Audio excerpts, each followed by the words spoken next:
우리 주님의 사랑과 평화가 여러분과 함께 하시기를 기원합니다. 한때 짝퉁이라는 말이 뉴스에 많이 나왔습니다. 사람들이 짝퉁을 왜 만들까요? 돈 벌려고 만들겠지요. 짝퉁을 만들면 다 돈을 법니까? 짝퉁을 사는 사람이 있어야 돈을 벌죠. 짝퉁을 많이 만들면 많이 돈을 번답니다. 왜요? 많이 사기 때문이요. 그러면 사람들은 왜 그렇게 짝퉁이라도 들고 싶어 할까요?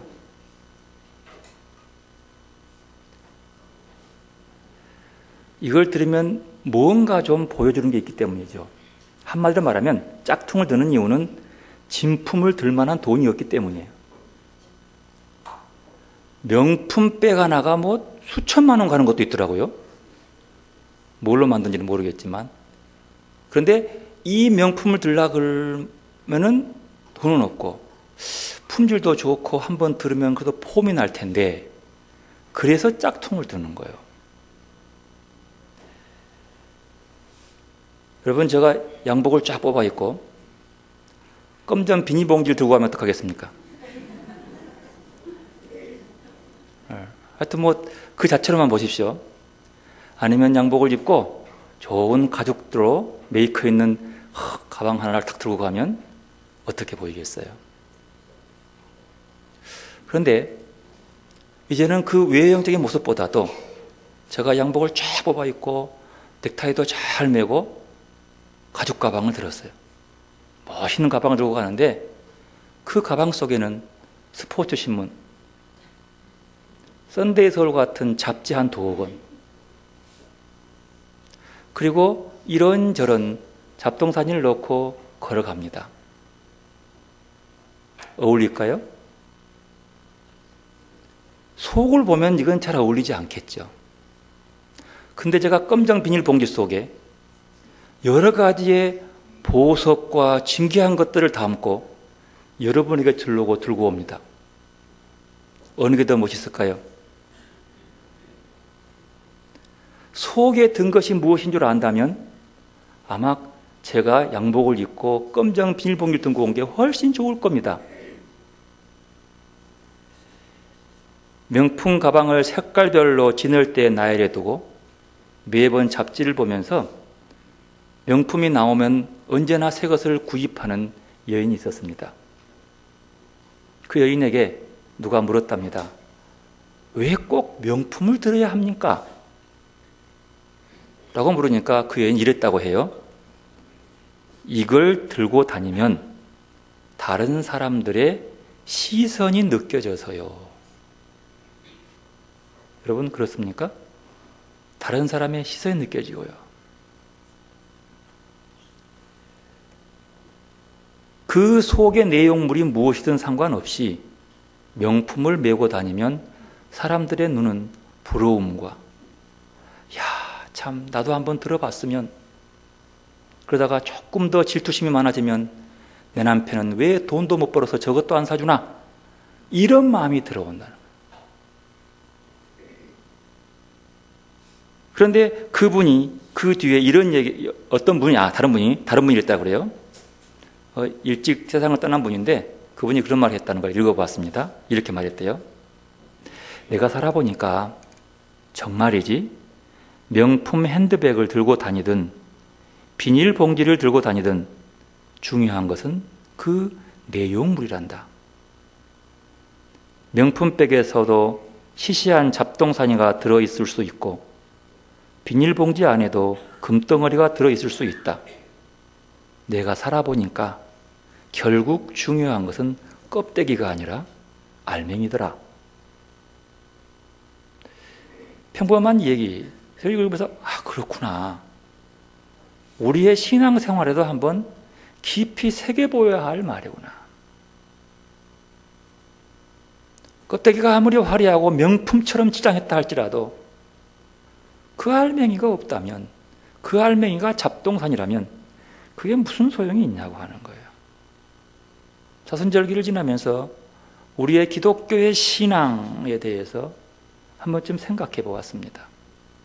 어느 교수님께서 이 기독교의 신앙에 대해서 이렇게 짤막하게 써놓은 것을 제가 소개합니다. 기독교 신앙은 예수 그리스도의 죽음을 나의 죽음으로 받아들이고 그 죽음에 동참하는 사람의 수련 과정이다. 특별히 사순절 기간은 그리스도의 십자가를 묵상하면서 우리 안에 들어와 있는 그리스도와 대립하고 불화하는 욕구와 인격, 삶의 부분들을 성찰하고 그리스도와의 친밀한 연합을 추구하는 기도의 시간이다. 따라서 성도와 교회는 사순절을 맞아 그리스도의 순환과 죽으심을 묵상하면서 그의 죽으심에 동참하는 수련 과정을 가져야 한다. 사순절기는 내 삶의 중심이 늘 십자가의 주님으로 향해 있어야 한다는 것이다. 제가 인용했어요. 오늘은 사순절이 깊어가는 5번째 주일입니다. 이번 주 지난 다음 주는 종려주일이고 고난주간이 다가옵니다.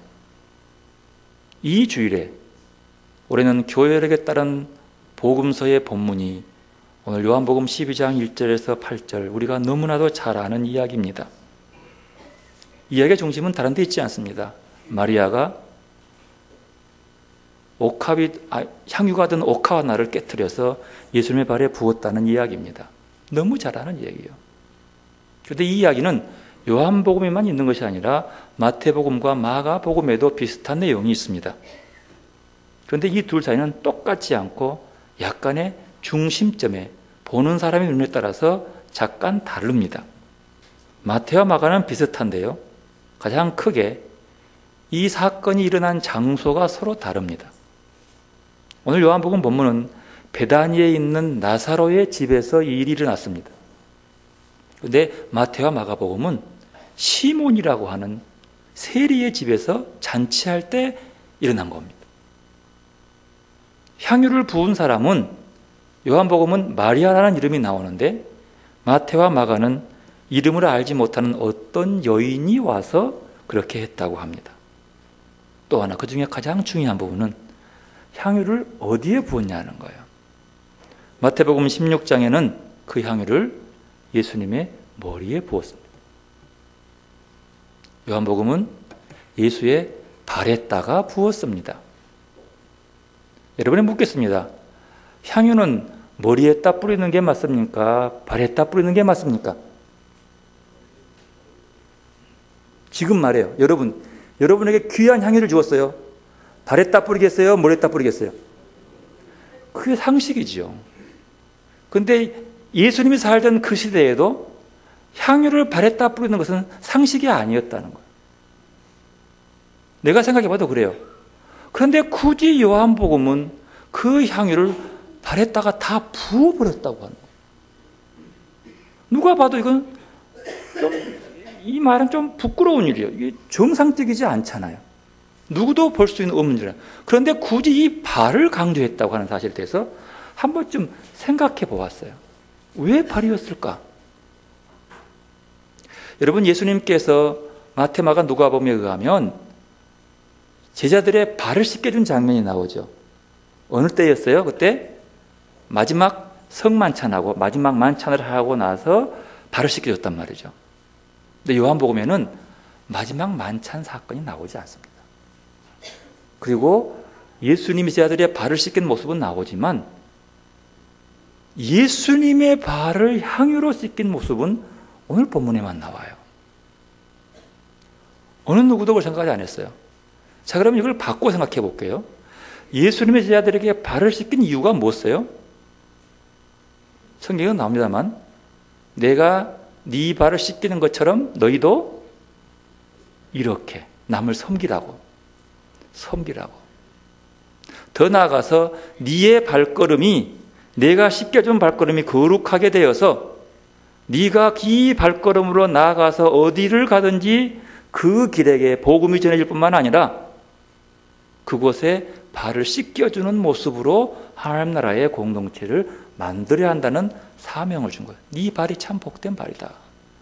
내가 만져준 이 발로 걷는 그 걸음, 그것이 늘 복되고 사람과 하나님을 기쁘시게 하는 길이 되기를 바란다라고 하는 마음으로 그 발을 씻어 주었다라고 해석할 수가 있어요. 자, 그렇게 해석하면 바꾸어서 마리아가 예수님의 발을 물로 아니라 향유를 부어서 그것도 머리를 확 풀어가지고 머리로 닦았다. 그러면 대입시키면 어떻게 될까요? 예수님이 걸어가는 그 길이 이렇게 향기가 온 집안에 가득한 걸음이 되기를 복비로 주는 시스템이라고도 해석할 수 있다는 거예요. 그럼 보는 눈이 따라 할 수 있습니다. 그 발. 자, 그러면 예수님은 이제 이후로부터 걸어가는 그 걸음은 무엇을 향해 나가는 걸음이에요? 그 발로 십자가를 지러 가는 걸음이에요. 그러면 달리 말하면 마리아가 그 발을 비싼 향유, 나드 향으로 든 옥합을 탁 깨뜨려서 씻었다고 하는 것은 이 걸어가는 이 앞으로의 걸음이 이렇게 복된 걸음이 될 것이라고 축복해 주는 거예요. 근데 그 길은 십자가의 길이었어요. 십자가를 걸어가는 길. 예수가 제자의 발을 씻길 때는 제자들은 그 예수가 죽음 이후에 땅끝까지 이르러 복음을 증거하는 일꾼의 발걸음이 된 거예요. 그 걸음의 발.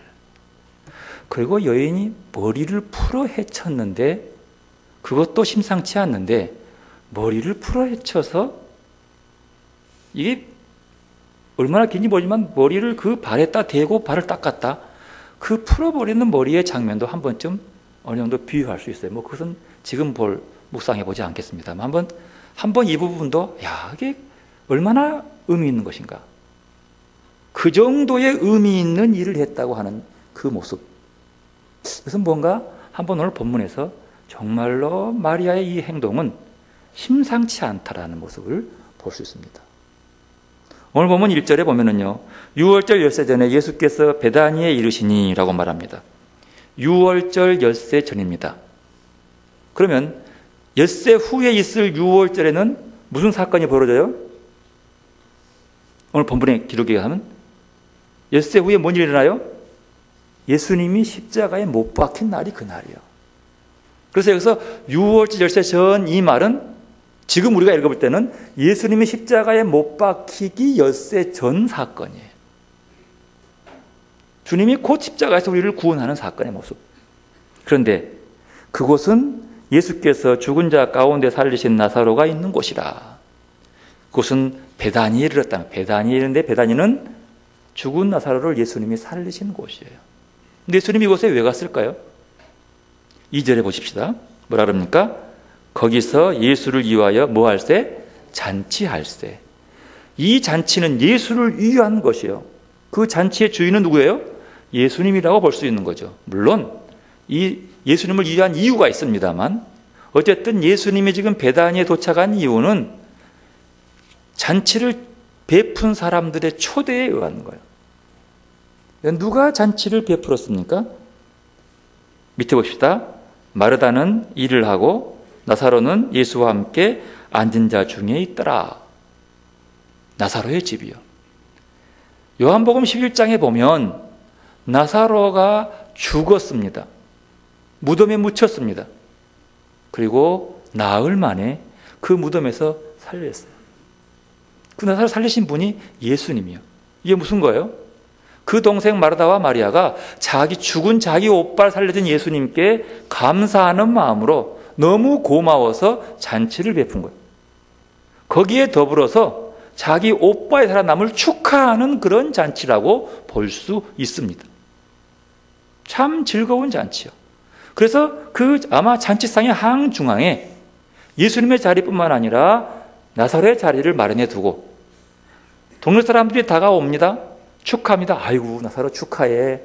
아이고 이렇게 살아있으니 너무 좋아. 너나 할 것 없이 덕담을 하며 서로 흥겨운 잔치자리가 이루어집니다. 그러면서 예수님에게 감사하다고 어떻게 이렇게 나사로를 살려주었냐고 서로 주고받은 대화 속에 담소가 오가며 흥겨운 잔치가 벌어졌습니다. 마르다는 열심히 그들을 섬기고 시종들은 여러분들이 많이 그 잔치자리를 또 섬겼겠지요. 그런데 그렇게 훈훈하고 따뜻한 잔치 자리에 찬물을 확 끼얹은 정적이 흐르는 사건이 벌어지고 맙니다. 모두들 다 멈추고 대화도 멈추고 집중합니다. 그 사건이 3절입니다. 함께 읽읍시다. 마리아는 지극히 비싼 향유 곧 순전한 나드 한 근을 가져다가 예수의 발에 붓고 머리털로 그의 발을 닦으니 향유 냄새가 집에 가득하더라. 아니 갑자기 잔치를 베푸는데 이게 이 나드의 향 한 옥합은 그냥 작은 것이 아니라 뒤에 보니까 300데나리온 되는 대단히 값비싼 거예요. 그런데 이것은 누가 봐도 이것은 굉장히 귀한 명품이라는 사실을 알 수 있어요. 나드 향은 주로 인도에서 나온 향이라고 그래요. 그러면 마리아가 팔레스틴 지역에서 인도에서 온 상인에게 수입한 거예요. 수입해온 것을 구입한 거니까 굉장히 고가라고 해요. 300데나리온은 지금 돈으로 환산하면 수천만 원 정도 돼요. 상당한 값어치는 어쩌면 마리아의 전부, 인생의 가장 귀한 보물 같은 존재라고 볼 수 있는 겁니다. 그런데 그 잔치에서 이것을 깨트려서 한 방울이 아니라 다 부어버리는데 그 향기가 확 진동을 하니까 모든 잔치가 다 갑자기 마음을 멈춥니다. 바라봅니다. 이게 무슨 일이야? 모두가 다 그 발 아래 붙습니다. 여기저기서 말들이 나옵니다. 예사롭지 않습니다. 마리아의 어떤 마음이 이것을 다 부었을까요? 여러분 어찌 생각하세요? 잔치 자리에서 그 발에다가 향유를 몇 방울만 떨어뜨려도 충분히 그 향이 온 집안에 가득할 텐데 굳이 그 값비싼 것을 다 부어버린다는 것이, 한 번에 써버린다는 것이 낭비처럼 느껴지지 않습니까? 제가 아무리 인간적으로 생각해봐도 그것은 조금 낭비인 것 같아요. 보여주기식 같습니다. 사람들은 아마도 쑥덕거렸을 것입니다. 하지만 마리아는 평생 지금까지 모아서 조금씩 모아서 모았던 이 값비싼 것들을 다 부어버릴 만한 이유가 있었겠지요. 그 이유는 예수님 때문만이 아니었습니다. 여러분, 마리아는 예수님을 무척 좋아했어요. 다른 사람보다도 훨씬 예수님을 좋아했던 것은 틀림없습니다. 어느 날 예수님이 마리아의 집에 와서 말씀을 전할 때에 마르다는 열심히 손님 접대하기 위해서 바쁜데 마리아는 그냥 그 자리에 앉아가지고 말씀만 듣고 있는 거예요. 언니가 눈초림을 주고 뭐라고 해도 전혀 상관하지 않고 오히려 더 가까이 말씀을 듣습니다. 불평을 해도 소용이 없습니다. 그런 마리아였습니다. 오직 랍비로서, 선생으로서 참 마음 따뜻한 분으로 좋아했습니다. 그런데 자기 오빠가 곧 죽어간다는 거예요. 그래서 너무 다급한 나머지 사람을 보내서 선생님 우리 집에 좀 와달라고, 오빠가 죽어간다고 소식을 전했는데 답이 없습니다. 오지도 않습니다. 그렇게 친하고 마음 편하게 지냈던 선생님이 오지를 않습니다. 소식을 전한 지 이틀 만에 왔습니다. 이미 그때는 나사로가 죽어서 무덤에 묻혀버린 뒤였습니다. 너무나 원망스러웠어요. 와서 따뜻한 마음으로 눈물을 흘렸던 그 예수와 상관없이 마리아가 이렇게 말합니다. 선생님이 조금 일찍 왔더라면, 이 자리에 있었으면 우리 오빠가 안 죽었을 텐데 왜 이제 왔냐는 거예요. 서운하고 섭섭했어요. 그럴 수 있냐고. 내가 얼마나 선생님을 좋아하는데, 얼마나 온 마음으로 선생님을 사랑했는데 이게 뭐냐고. 이런 마리아가 갑자기 향유를 다 부어버릴 만큼, 모든 걸 내놓은 만큼 그 발을 씻기고 있다는 사실입니다. 그것은 다름이 아닙니다. 그 불평이 있는 속에 얼마 안 있다가 주님이 말씀합니다. 나사로야 나오라 부르시니 죽은 자가 수족을 배로 동인 채로 나오는데 그 얼굴은 수건으로 쌓였더라. 예수께서 이르시되 풀어놓아 다니게 하라 하시니라. 살아난 거예요. 얼마나 놀라웠을까요? 얼마나 기뻤을까요? 방금 불평했던 마리아의 마음이 얼마나 부끄러웠을까요? 이 과정을 통해서 마리아는 그 마음에 새로운 빛이 하나 싹 들어옵니다. 아니, 이분이 선생인데 죽은 자를 살리다니 하나님의 아들인가? 메시아인가? 잠깐 의심하면서 그 마음에 확신이 있습니다. 메시아구나. 하나님의 아들이구나. 그의 고백입니다. 어찌할 수 없는 고백 속에서 잔치를 베풀어서 그 자리에 그 마음을 온전히 드러내는 마리아의 모습. 그래서 300데나리온에 가진 그 귀한 것, 모든 것 다 버려놓고도, 자기 모든 것 다 내어놓고도 그의 발걸음이 복되기를 빌 뿐입니다. 여기서 해석할 수 있는 부분은요, 주님이 여기에 발걸음을 늦게 해서 그 발걸음이 원망스럽고 한스러웠는데 이제 오빠가 살고 보니 내 마음이 얼마나 부끄러운지, 이제 당신이 걸어가는 길이 어떤 길이라 할지라도 내 마음을 흡족하게 하고 내 마음을 흡족하지 않게 하든 내가 바라는 대로 걸어가지 않든 당신이 걸어가는 그 발걸음은 이런 향기가 나고 아름다운 발일 것임을 인정하고 고백하는 것이 향유를 뿌린 그 발의 씻김이에요. 내가 바라는 대로 발걸음을 옮기지 아니해도 나는 당신의 발이 복된 줄로 믿고 향기 나는 줄로 믿고 내가 손이 아니라 내 머리를 풀어서 당신 발을 씻겨드린다. 앞으로 가는 길이 이렇게 향기롭기를. 여러분, 대단한 신앙 고백입니다. 이렇게 향기롭기를. 바로 그 길이 십자가로 가는 걸음이었어요. 성경 보십시오. 어느 누구도 십자가로 가는 길을 이렇게 준비하고 예비하고 축복해 주는 장면이 없습니다. 온 마음을 들여서 그 길에 그 걸음을 인정해 주는 길. 이것을 어느 분은 예배라고 했습니다. 경배로 봤습니다. 예배가 무엇입니까? 내 마음의 모든 것, 내게 가장 귀한 것을 다 내어놓고 머리를 풀어서 발을 닦는 것이 이상해 보여도 그렇게 다 그 길을 인정해 주고 축복해 주는 것이 예배자의 모습이라고 하는 겁니다. 마리아는 아무 말 하지 않습니다. 눈물로 그냥 발을 닦을 뿐이었습니다. 이것이 예배입니다. 예배는 오직 하나님만 바라보고 예수님으로 그 마음을 가득 채우는 것만이 예배입니다. 다른 사람의 시선에 개의치 않습니다. 수근거리는 말, 웅성거리는 말투도 귀가 들려오지 않습니다. 왜요? 내 앞에 앉아있는 그분이 바로 자기가 믿는 그리스도 메시아임을 확신하고 그분이 내가 가진 모든 것보다 더 귀한 분임을 인정했기 때문에 이 일 때문에 생기는 많은 이야기도 들이지 않고 오직 그 앞에 머리를 숙여서 그 머리로 그 발을 씻는 모습. 그래서 마리아는 예수님 앞에서 온전한 예배를 드린다고 이렇게 보았습니다. 여기서 우리가 예배에 대해서 배울 수 있습니다. 예배는 나의 모든 것 다 내려놓고 하나님만 바라보는 것이 예배입니다.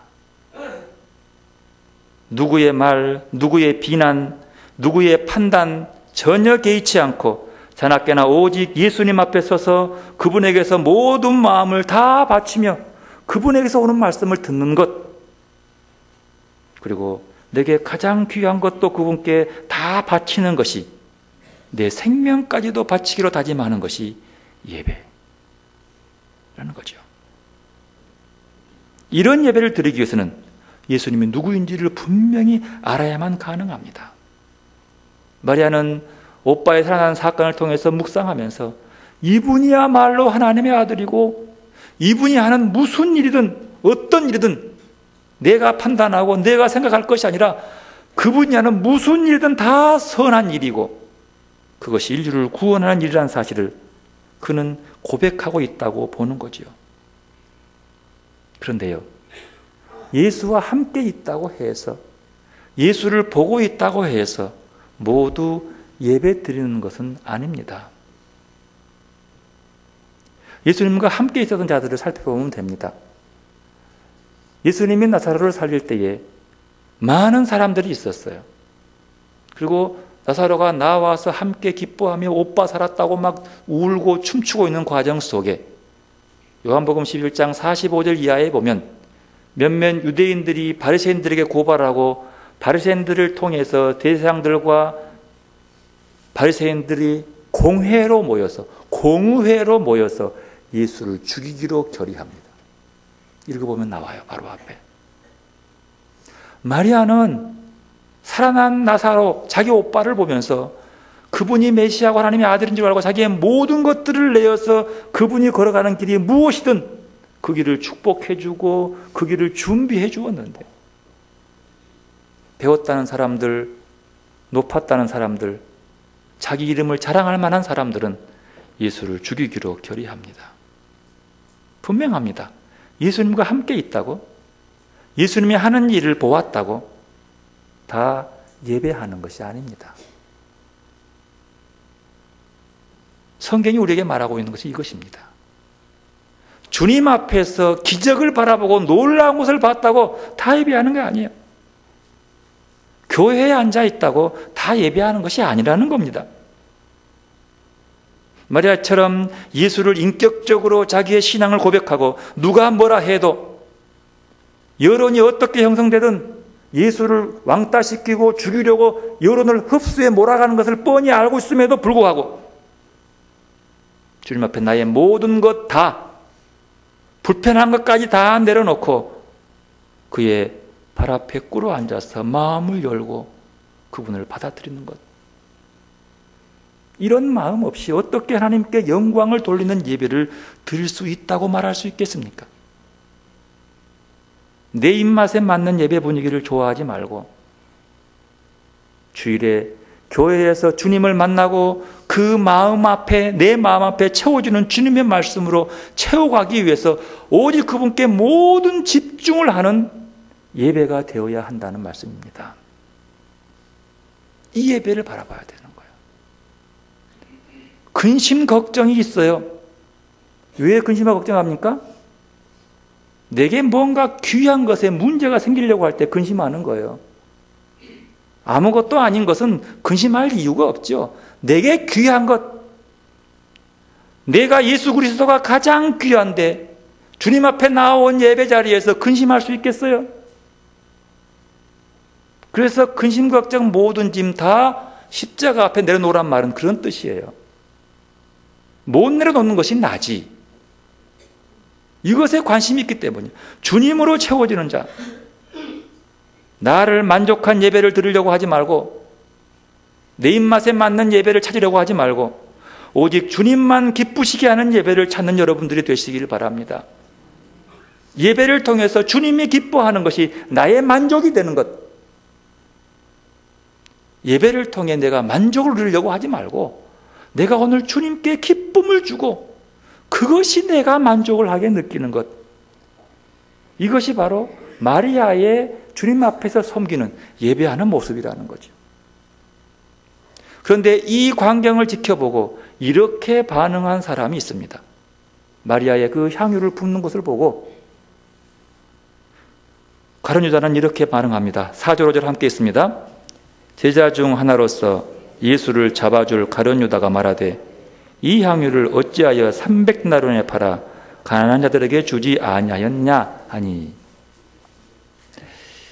저는 이 말을, 가룟 유다 말을 빼버리고 읽으면 상당히 일리 있는 말씀입니다.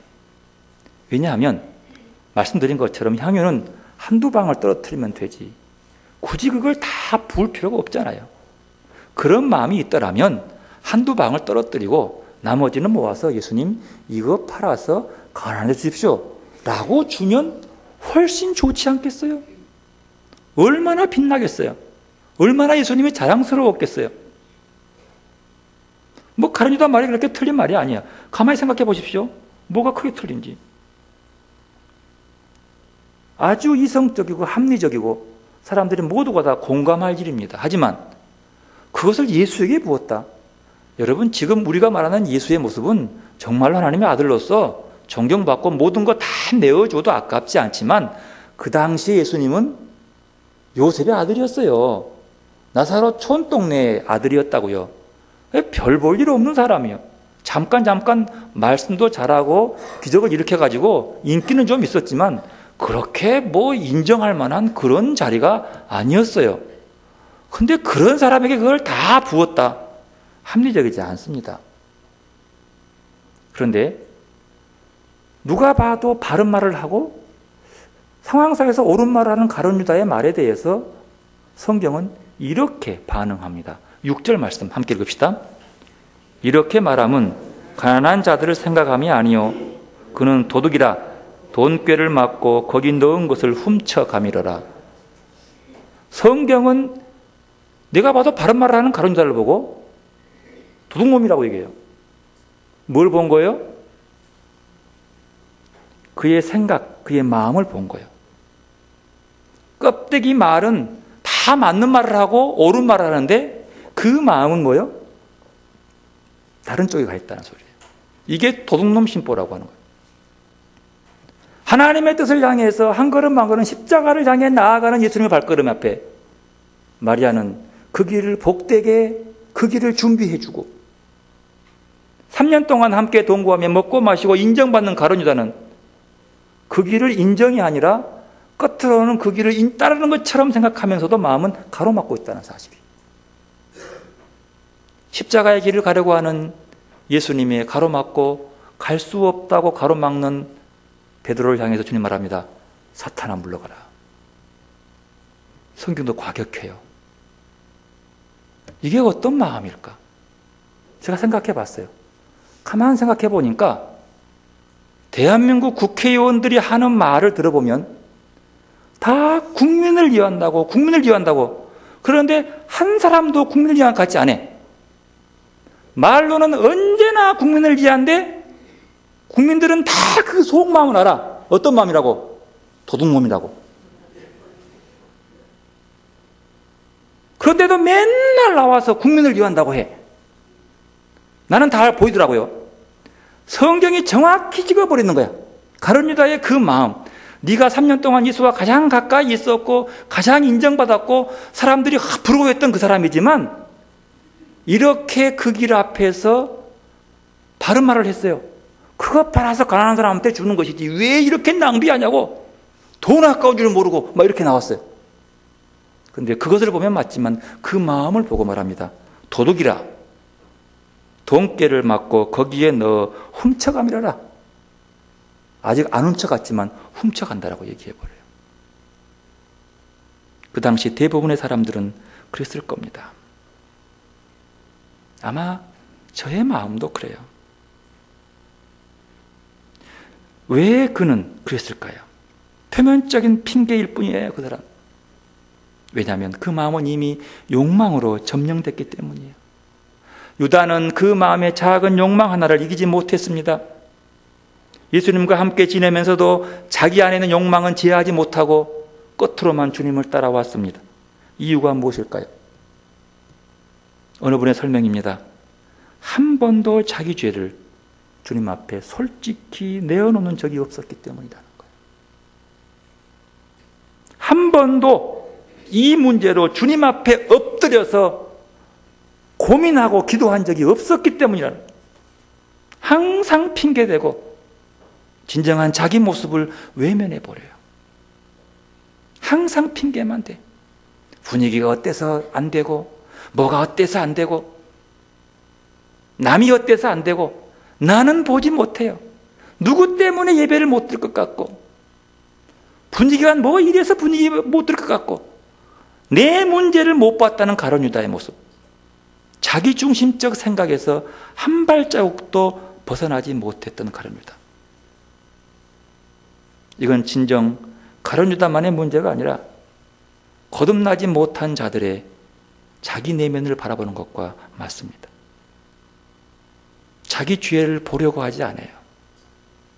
그리고 다른 사람의 행동에 필요 이상으로 반응하는 모습. 가룟 유다의 모습이에요. 표면적 행동과 속마음이 다른 이 모습. 겉과 속이 다른 이런 자들을 성경은 분명히 그 마음을 읽어내어서 우리에게 알려줍니다. 왜 그럴까요? 이 말씀을 읽는 우리도 가룟 유다처럼 되지 말라는 거예요. 가룟 유다처럼 껍데기만 번드르르하게 당신을 위해서, 국민을 위해서 이렇게 말하지 말고 속내를 다 내어놓으라는 거예요. 어디에? 주님 앞에. 여러분, 예수 믿으면서 혹시 가룟 유다처럼 믿고 따르고 싶습니까? 그렇게 하지 마십시오. 내 마음을 살피고 주님 앞에서 나의 모든 욕망과 계획들을 배우고 주님의 뜻과 계획으로 채우시기를 바랍니다. 이성적이고 합리적인 가룟 유다의 말에 예수님도 반응을 합니다. 이렇게 반응합니다. 7절, 8절 말씀 함께 있습니다. 예수께서 이르시되 그를 가만두어 나의 장래할 날을 위하여 그것을 간직하게 하라. 가난한 자들은 항상 너희와 함께 있거니와 나는 항상 있지 아니하리라 하시니라. 그렇습니다. 주님 말합니다. 가만두어라.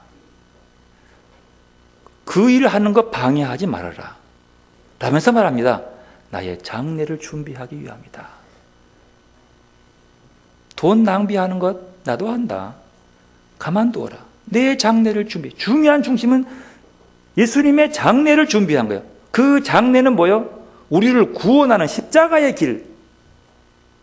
단순한 장래가 아닙니다. 그 죽음이 있어야 인류가 새롭게 부활을 경험하고 태어날 수 있는 그 자리라고 하는 거예요. 여러분, 가룟 유다는 합리적으로, 이성적으로, 신학적으로, 윤리적으로, 상식적으로 바른 말을 했습니다. 시비를 걸 이유가 없어요. 근데 그곳에 한 가지가 부족합니다. 뭐가 없습니까? 사랑이 없습니다. 사랑이 없으니 그 눈에 보이는 것만 보고 자기 눈으로 자기 만족을 시켜주지 못하니 불평할 수밖에요. 자기 마음을 채울 수 있는 게 없는 거예요. 주님은 그렇습니다. 네 말이 맞지만 사랑이 있어야 한다. 주님이 걸어가신 십자가의 길은 사랑으로 갈 수 있는 것. 나의 장래날을 위하여 그것을 간직하게 하라. 반전입니다. 어쩌면 세상 물정 모르는 젊은 여자의 철없는 행동처럼 비춰진 그 마리아의 향유의 사건이 예수의 장례를 준비한 사건. 그 장례는 12제자 그 누구도 준비하지 못했습니다.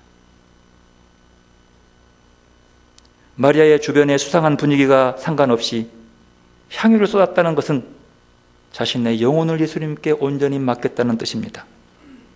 단순히 300데나리온이라는 값비싼 돈이 아니라 자신의 모든 생명과 미래를 주님께 맡겼다는 뜻입니다. 이것을 거룩한 용기라고 합니다. 절대적인 경험을 한 사람에게 나올 수 있는 참된 헌신이며 결단입니다. 죽은 자를 살린 예수를 경험한 자, 그들이 할 수 있는 행동이라고 하는 거죠. 그런 사람의 눈에는 사람들의 판단, 사람들의 평판은 별로 중요하지 않습니다. 오직 주님 안에서 내 마음을 채우는 것만 관심이 있는 것이죠. 실제로 마리아가 얼마나 깊이 예수를 알고 있었는지 잘 모릅니다. 나름 예수를 존경했지만, 오빠를 살려주어서 감사하고 경외했지만, 메시아로서, 하나님의 아들로서 어렴풋할지 모르지만 정확히 알았는지는 알 수 없습니다.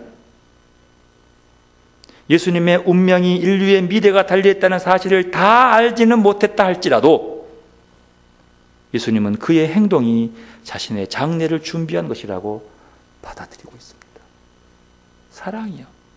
다 알고 다 검증해 보고 행동하는 것이 아니라 사랑의 마음은 그냥 그렇게 흘러가도 받아주는 것. 이것이 더 큰 신비고 더 큰 은총입니다. 이게 신앙의 신비라는 거죠. 의식하지 못한 채, 의도하지 않는 채 그저 그 일을 행했을 뿐인데 주님은 그것이 당신의 장례를 준비한 길이라고 말씀하시는 이 복된 것. 우리가 의도하고 계획하고 결과를 내다보고 행동하는 것이 아니라 그저 내 속에 우러나오는 따뜻한 주의 것들로 채우고 주님 앞에 모든 것들을 얻기 위해서 내 모든 것들을 내어놓는다면 주님이 우리를 통해서 하는 일들을 준비하는 자리라고 볼 수 있습니다. 가룟 유다는 자기의 의를 내세워서 몰락을 가져왔지만 마리아는 철없어 보이고 충동적으로 보이던 그 행동이 하나님의 뜻을 이루어 가는데 사용되었습니다. 이것이 귀한 일인 거죠. 오늘 우리의 신앙을 한번 돌아보십시오. 유다와 마리아의 어떤 모습이 내 신앙의 모습과 닮아 있는지를요. 예수님의 깊은 속마음을 헤아리며 신앙으로 자신을 채워가는 신앙인인지 돌아보십시오. 표면적으로는 그럴듯한 명분을 두르고 있지만 그러나 마음은 300데나리온에 대한 미련으로 부글부글 끓고 있는 신앙인은 아닌지, 겉으로는 허름한 봉지처럼 보여도 내면에 향유를 담고 있는 신앙인은 아닌지, 온갖 명품으로 몸을 치장하고 있지만 내면은 시시콜콜한 잡동사니로 가득한 신앙인의 모습은 아닌지 스스로 묻고 스스로 돌아볼 수 있기를 바랍니다. 이사야 43장의 말씀 이렇게 시작합니다. 너희는 이전 일을 기억하지 말며 옛날 일을 생각하지 말라. 보라, 내가 새 일을 행하리니 이제 나타낼 것이라. 주님 말씀합니다. 이전 일을 기억하지 말라고. 무슨 말입니까? 옛날 일을 생각하지 말라고요. 왜요? 예수님이 새 일을 행하기 때문에 새 일에 함께 가자. 왜 옛날에 머물러 있느냐? 무슨 말인 줄 아십니까? 옛날의 신앙에 머물러 있지 말라는 거예요. 옛날의 신앙의 자랑에 머물러 있지 말라는 거죠. 오늘의 나의 안일한 신앙생활의 모습이 옛날과 비교해서 옛날에는 이랬는데 하면서 변명하고 핑계대는 경우들이 참 많습니다. 성경은 그러지 말라는 거예요. 지금 내 처지가 바쁘고 힘들고 여러 가지 이유를 분위기 환경을 얘기하면서 옛날 같지 않다고 하지만 그렇게 변명하지 말라는 거예요. 성경은. 왜요? 그때는 그때고 오늘 주님이 나와 함께하는 부활의 기쁨으로 오늘을 살아가자고 얘기하는 거죠. 새롭게 하시는 주님과 새 일을 만들어 가자는 거죠. 지금 신앙생활에 열심히 없는 것이 자기 탓이라고 생각하지 않고 분위기 탓, 남 탓하기에 바쁘다 보니 늘 옛날이요 옛날이요 옛날만 생각하고 있나. 이스라엘 백성들이 이렇게 했어요. 옛날 얘기만 하는 거예요. 아니, 지금의 상황이 고통스럽고 어렵고 트라우마가 심하다 할지라도 주님이 나와 함께 있어서 새롭게 이 환경 속에서 새롭게 끌어가시는 주님과 함께 그 길을 가자는 거예요. 우리의 신앙이 과거에 붙들려 있어서는 안 되겠습니다. 앞으로 주님과 더불어서 한 걸음 한 걸음 천성을 향해 걸어가는 성도들이 되시기를 바랍니다. 사절 기간 동안 우리 모두가 다 하나님의 허락하신 생명을 바라보면서 영원한 생명을 누리며 살아가는 축복의 성도들이 되시기를 바랍니다. 기도로 나가십시다.